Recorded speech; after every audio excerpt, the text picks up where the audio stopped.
I got so much motherfucking design on right now. Break it down, bring it back, make it clap. I got 3 old thoughts, new block, where that thing. Bitches on my line, and you know.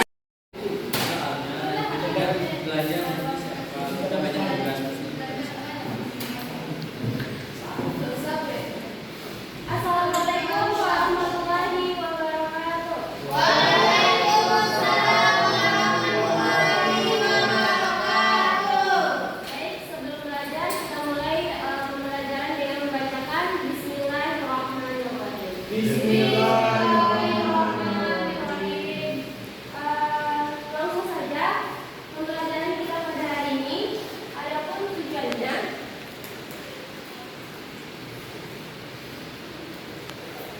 yang pertama yaitu mengetahui mengenai kaidah mujmal. Kemudian yang kedua, mengetahui mengenai kaidah mubayyan.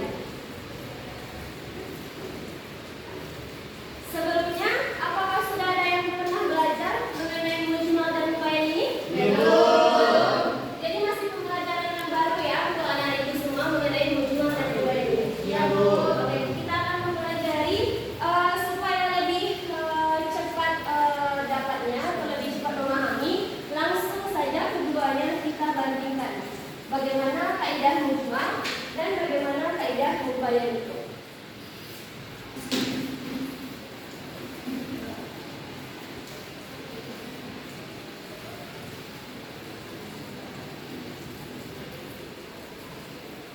Nah, mujmal itu secara bahasa artinya global. Nah, kalau global berarti itu masih secara umum. Nah, sedangkan mubayyan itu kebalikan dari yang global, berarti khusus sudah khusus atau sudah terperinci. Spesifik juga bisa. Kemudian kalau dilihat dari lafaznya ini masih memerlukan keterangan lain karena lafaz yang mujmal ini masih belum bisa berdiri sendiri.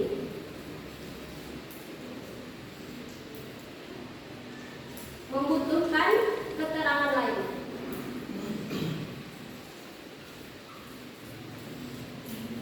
Nah, di sisi lain mubayyan itu dia sudah jelas dari lafaznya itu sudah jelas. Jadi tidak lagi butuh penjelasan seperti mujmal, tidak lagi butuh keterangan lain. Nah, dari sini sudah nampak perbedaannya. Sudah mulai nampak ya. Mujmal itu isi yang umum, lafaznya, sedangkan mubayyan itu adalah lafaz yang khusus, sudah terperinci. Nah, kemudian kita lihat dari segi contoh. Contohnya ini kita lihat dari sebab-sebab kenapa terjadinya sebuah mujmal itu. Nah, yang pertama itu karena kata-kata yang berdiri sendiri. Contohnya salah satu.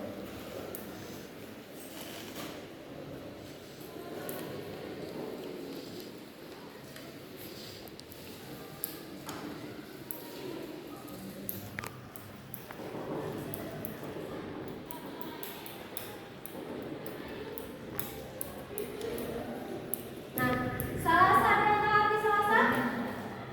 Tiga. Sedangkan kuru ini yang masih umum. Kuru ini bisa diartikan sebagai suci atau bisa diartikan sebagai haid. Nah, ini merupakan lafaz yang masih mujmal karena kuru ini masih belum jelas apakah artinya itu sebagai suci atau artinya itu sebagai haid. Nah, salah satu contoh yang lainnya sholat. Sholat ada yang tahu sholat? Sholat kan? Nah, sholat itu bisa berarti ibadah, bisa juga berarti doa. Nah, karena sholat ini masih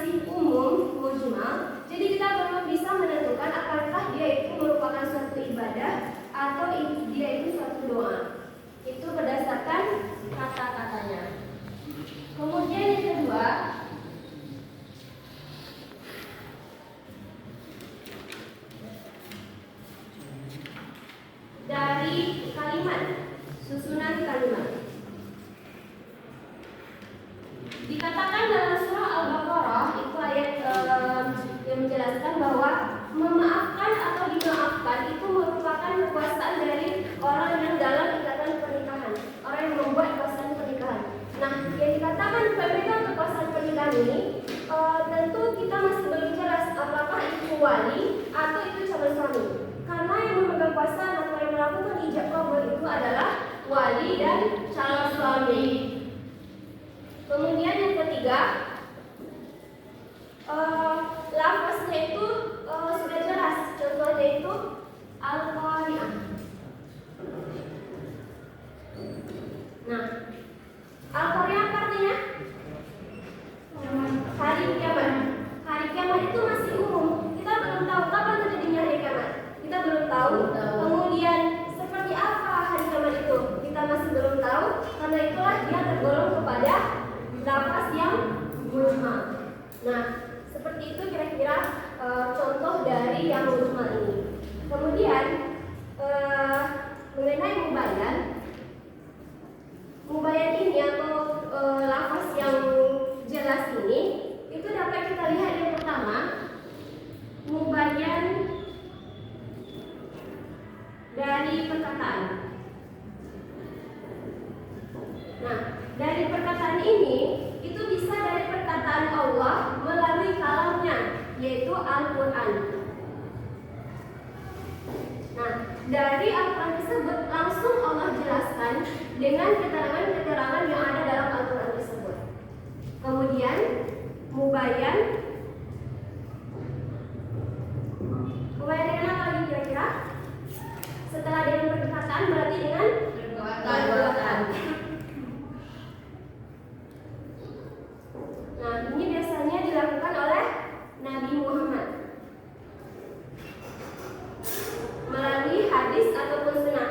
Nah, salah satu contohnya Nabi Muhammad itu mengatakan bahwa sholatlah kamu sebagaimana aku sholat. Nah, jadi kita kalau misalkan melakukan sholat itu hendaklah sholat seperti yang dilakukan oleh Nabi Muhammad. Kemudian mubayan dengan apa lagi? Ketetapan atau mubayan dengan isyarat. Nah, ini juga dilakukan oleh Nabi Muhammad. Nabi mengatakan mengisyaratkan secara tidak langsung bahwa Nabi dengan orang-orang yang menolong anak yatim atau tidak menghargai anak yatim atau tidak mencela anak yatim itu seperti ini juga bergantinya. Berarti begitu dekatnya Nabi Muhammad dengan orang-orang yang senang dengan anak yatim.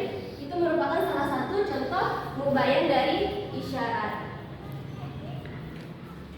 Kemudian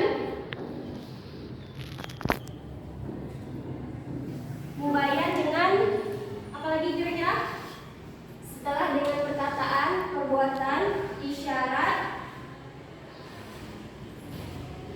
dengan mendiamkan. Nah, ada kalanya Nabi itu hanya diam terhadap apa yang dilakukan oleh para sahabatnya. Dia tidak membolehkan atau dia tidak melarang. Nah, itu tergantung bagaimana baik atau buruknya perilaku yang dilakukan oleh para sahabat tersebut. Nah, mungkin